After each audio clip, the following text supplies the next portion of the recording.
ಇದಕ್ಕೆ ಸಂಬಂಧಪಟ್ಟಂಗೆ ಹಿಜಾಬ್ ನಿರ್ಬಂಧ ಹಿಂಪಡೆಯಲಿಕ್ಕೆ ಸರ್ಕಾರ ನಿರ್ಧಾರ ಮಾಡಿದೆ. ಹೇಗೆ ಇದನ್ನು ಮಾಡುತ್ತೆ, ಯಾವ ರೀತಿ ಆದೇಶ ಹೊರಡಿಸುತ್ತೆ? ಸುಪ್ರೀಂನಲ್ಲಿ ವಿದ್ಯಾರ್ಥಿನಿಯರಿಗಾಗಲೇ ಅರ್ಜಿ ಹಾಕಿದರೆ ಅವರು ಹಿಂಪಡಿಬಹುದು. ಸರ್ಕಾರ ಈ ನಿರ್ಧಾರ ಪ್ರಕಟಿಸಿದ ಮೇಲೆ ಹೈಕೋರ್ಟ್ ತೀರ್ಪನ್ನು ಪ್ರಶ್ನೆ ಮಾಡಿದ್ರು ಮುಸ್ಲಿಂ ವಿದ್ಯಾರ್ಥಿನಿಯರು. ಅದು ಕೂಡ ದೊಡ್ಡ ಗೊಂದಲಕ್ಕೆ ಕಾರಣ ಆಗಿತ್ತು. ವಿದ್ಯಾರ್ಥಿನಿಯರು ಸುಪ್ರೀಂ ಕೋರ್ಟ್ ತನಕ ಹೋಗ್ತಾರೆ ಅಂದರೆ ಇದರ ಹಿಂದೆ ಯಾರಿದ್ದಾರೆ, ಏನು ಎತ್ತ, ಇವೆಲ್ಲ ಪ್ರಶ್ನೆಗಳು. ಬನ್ನಿ, ಸಂಜಯ್ ಹೆಗಡೆ ನಮ್ಮ ಜೊತೆಗಿದ್ದಾರೆ, ಸುಪ್ರೀಂ ಕೋರ್ಟ್ನ ಹಿರಿಯ ವಕೀಲರು. ಸಂಜಯ್ ಹೆಗಡೆ ಅವರೇ, ತಾವು ಗಮನಿಸಿದ್ರಿ, ಮುಖ್ಯಮಂತ್ರಿಗಳು ತುಂಬ ಸ್ಪಷ್ಟವಾಗಿ ಹೇಳಿದ್ದಾರೆ ಇನ್ಮೇಲೆ ಯಾವುದೂ ಹಿಜಾಬ್ ಅನ್ನುವಂಥದ್ದಿಲ್ಲ ಅಂತ. ಜೊತೆಗೇನು ಅಂದರೆ ಇಲ್ಲಿ ಹಲವಾರು ಪ್ರಶ್ನೆಗಳು ಕೂಡ ಉದ್ಭವ ಆಗ್ತವೆ. ಯಾಕಂದರೆ ಒಂದು ಕಡೆಗೆ ಸುಪ್ರೀಂ ಕೋರ್ಟ್ನಲ್ಲಿ ಇದಕ್ಕೆ ಸಂಬಂಧಪಟ್ಟಂಗೆ ವಿಚಾರಣೆ ಕೂಡ ನಡೀತಾ ಇದೆ. ಇದಕ್ಕೆ ಸಂಬಂಧಪಟ್ಟಂಗೆ ಏನಂತೀರಿ ಸರ್? ಹೌದು, ಸುಪ್ರೀಂ ಕೋರ್ಟ್ ಅಲ್ಲಿ ಇವಾಗಲೂ ನಡೀತಾ ಇದೆ. ಎರಡು ಜಡ್ಜರ ಫೈಸಲೆ ಬಂದಿತ್ತು. ಒಂದು ಜಡ್ಜ್ ಪ್ರಕಾರ ಹಿಜಾಬ್ ಇದು ಬ್ಯಾನ್ ಸರಿಯಲ್ಲ, ಮತ್ತೊಂದು ಜಡ್ಜ್ ಸರಿ ಅಂತ ಹೇಳಿದ್ರು. ಮಾತ್ರ ಇವಾಗ ಈ ಆರ್ಡರ್ ಪುನಃ ತಗೊಂಡ ನಂತರ ಚೀಫ್ ಮಿನಿಸ್ಟರ್ನ ಸ್ಟೇಟ್ಮೆಂಟ್ ನಂತರ ಆ ಕೇಸಲ್ಲಿ ಅಂದ್ರೆ ಇನ್ನು ಮುಂದೆ ಹೋಗ್ತದಾ ಇಲ್ವಾ ಅದು ಸುಪ್ರೀಂ ಕೋರ್ಟಿಗೆ ಡಿಸೈಡ್ ಮಾಡ್ಲಿಕ್ಕೆ. ಇವಾಗ 3 ಜಡ್ಜ್ ಮುಂದೆ ಇದೆ. 3 ಜಡ್ಜ್ ಅವರು ಹೇಳ್ಬೋದು ಇಲ್ಲ ಇವಾಗ ಏನ್ ಬ್ಯಾನ್ ಇಲ್ಲ, ಈ ಕೇಸ್ ಈಗ ಅಕಾಡೆಮಿಕ್ ಆಗಿದೆ ಅಂತ. ಅಲ್ಲ ಸಂಜಯ್ ಹೆಗಡೆ ಅವರೇ, ತಾವು ಅರ್ಜಿದಾರರ ಪರ ವಕೀಲರು ಕೂಡ ಹೌದು. ಇದು ಯಾವ ಪ್ರೊಸೀಜರ್ ಇದು? ಅಂದರೆ ಇದನ್ನು ಯಾವ ರೀತಿ ಮಂಡಿಸ್ಬೋದು ಸರ್ಕಾರ ಹಾಗಾದರೆ?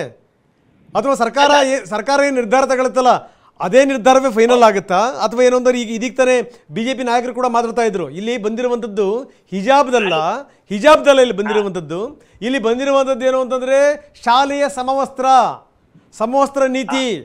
ಅದಕ್ಕೆ ಸಂಬಂಧಪಟ್ಟಂಗೆ ಜಾತಿ, ಮತ, ಬಡವ, ಬಲ್ಲಿದ ಈ ಭೇದ ಇರಬಾರ್ದು ಅನ್ನುವಂಥ ಕಾರಣಕ್ಕೋಸ್ಕರ ನಾವು ಯೂನಿಫಾರ್ಮನ್ನು ಕಡ್ಡಾಯ ಅಂತ ಹೇಳಿದ್ವು ವಿನಃ ನಾವೆಂದೂ ಕೂಡ ನಾವು ಈ ರೀತಿ ಹಿಜಾಬನ್ನು ನಿಷೇಧ ಮಾಡಿಲ್ಲ. ನಿಮಗೆ ಬೇಕಾದಂಥ ಸ್ಥಳದಲ್ಲಿ ತೊಡ್ಕೋಬಹುದು, ಆದರೆ ಶಾಲೆಗಳಲ್ಲಿ ಮಾತ್ರ ಇದು ಅನ್ವಯ ಆಗಲ್ಲ ಅನ್ನುವಂಥ ಮಾತನ್ನ ಹೇಳಿದ್ವಿ ಅಂತ BJP ನಾಯಕರು ಹೇಳ್ತಾ ಇದ್ರು. CT ರವಿ ಅವರು, ಹೇಗೆ ಸರ್ ಇದು? ಅಲ್ಲ, BJP ಅವರು ಏನು ಹೇಳ್ಬಹುದು, ಇವತ್ತಿನ ಸರ್ಕಾರ ಬೇರೆಯೂ ಹೇಳ್ಬಹುದು. ಚಾಲೆಂಜ್ ಇದ್ದದ್ದು ಗವರ್ಮೆಂಟ್ ಆರ್ಡರಿಗೆ. ಗವರ್ಮೆಂಟ್ ಒಂದು ಆರ್ಡರ್ ಮಾಡಿದ್ರೆ ಗವರ್ಮೆಂಟ್ ಆ ಆರ್ಡರ್ ಅನ್ನು ಪುನಃ ತಗೊಳ್ಬಹುದು. ಇವಾಗ ಗವರ್ಮೆಂಟ್ ಆ ಆರ್ಡರ್ ಪುನಃ ತಗೊಂಡಿ ನಂತರ ಲೀಗಲ್ ಕೇಸ್ ಇನ್ನು ನಡೆಸಬೇಕಾ ಬೇಡ ಅಂತ ಅದು ಸುಪ್ರೀಂ ಕೋರ್ಟ್ ಡಿಸೈಡ್ ಮಾಡ್ತದೆ. ಅಂದ್ರೆ ಇವಾಗ ಹೈಕೋರ್ಟ್ ಇದು ಫುಲ್ ಬೆಂಚ್ ಡಿಸಿಷನ್ ಇದೆ. ಫುಲ್ ಬೆಂಚ್ ಡಿಸಿಷನ್ ಪ್ರಕಾರ ಹಿಜಾಬ್ is not an essential part of ಇಸ್ಲಾಂ ಅಂತ ಹಾಗಿದ್ದೊಂದು ತೀರ್ಮಾನ ಇದೆ. ಆ ಪ್ರಶ್ನೆಯನ್ನು ಸುಪ್ರೀಂ ಕೋರ್ಟ್ ಇನ್ನು ಮುಂದೆ ಏನಾದ್ರೂ ಫೈಸಲೆ ಕೊಡ್ತದಾ ಇಲ್ವಾ ಅದು ಗೊತ್ತಿಲ್ಲ. ಅಂದ್ರೆ ಈಗ ಸದ್ಯಕ್ಕೆ ರಾಜ್ಯ ಸರ್ಕಾರದ ನಿರ್ಧಾರವನ್ನು ಪುರಸ್ಕರಿಸೋದ್ರ ಜೊತೆಗೆ ಸುಪ್ರೀಂ ಕೋರ್ಟ್ ಈ ಹಳೆಯದೇನಿದೆಯಲ್ಲ ಅದರ ವಿಚಾರಣೆಯನ್ನು ಕೂಡ ಮುಂದುವರಿಸಬಹುದು ಅಂತೀರಿ ತಾವು? ಹೌದು, ಇವತ್ತಿನ ಸರ್ಕಾರ ಈ ಬ್ಯಾನ್ ಅನ್ನು ಹಿಂದೆ ತಗೊಂಡಿದೆ. ಇನ್ನೊಂದು ಸರ್ಕಾರ ಬಂದು ಪುನಃ ಹಾಕಬಹುದು, ಪುನಃ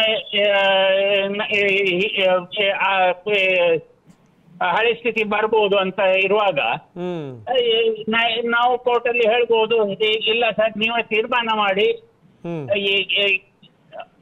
ಯಾರಿಗಾದ್ರೂ ಅವರ ರಿಲಿಜಿಯಸ್ ಕಾನ್ಶಿಯನ್ಸ್ ಪ್ರಕಾರ ಏನಾದ್ರೂ ಬಟ್ಟೆ ವಸ್ತ್ರ ಹಾಕ್ಲಿಕ್ಕೆ ಇದ್ರೆ ಆವಾಗ ಯೂನಿಫಾರ್ಮ್ ಅಂತ ಅದನ್ನು ಹಾಕ್ಬಾರ್ದು ಅಂತ ಹೇಳ್ಬೋದಾ? ಇದಕ್ಕೆ ಎಕ್ಸಾಂಪಲ್ ಕೊಡುವುದಾದ್ರೆ ಸಿಖ್ ಜನರು ಪಗಡಿ ಹಾಕ್ತಾರೆ. ಸಂಜಯ್ ಹೆಗಡೆ ಅವರು, ನಮ್ಮ ಧ್ವನಿ ಕೇಳ್ತಾ ಇದೆಯಾ? ಅವರ ಸಂಪರ್ಕ ಕಡಿತಗೊಂಡಿದೆ, ಮತ್ತವರ ಸಂಪರ್ಕ ಮಾಡುವಂಥ ಪ್ರಯತ್ನ ಮಾಡ್ತಾ ಇದೀವಿ. ಅಂದರೆ ಇಲ್ಲಿ ಹಲವಾರು ಪ್ರಶ್ನೆಗಳು ಕೂಡ ಉದ್ಭವ ಆಗ್ತವೆ. ಸೊ ಇದನ್ನು ವಾಪಸ್ ಪಡೆಯೋದ್ರ ಜೊತೆಗೆ ಇದೇನಾದರೂ ಮುಂದುವರಿಯುತ್ತಾ ಮತ್ತೆ ಏನು ಎತ್ತ ಅಂತ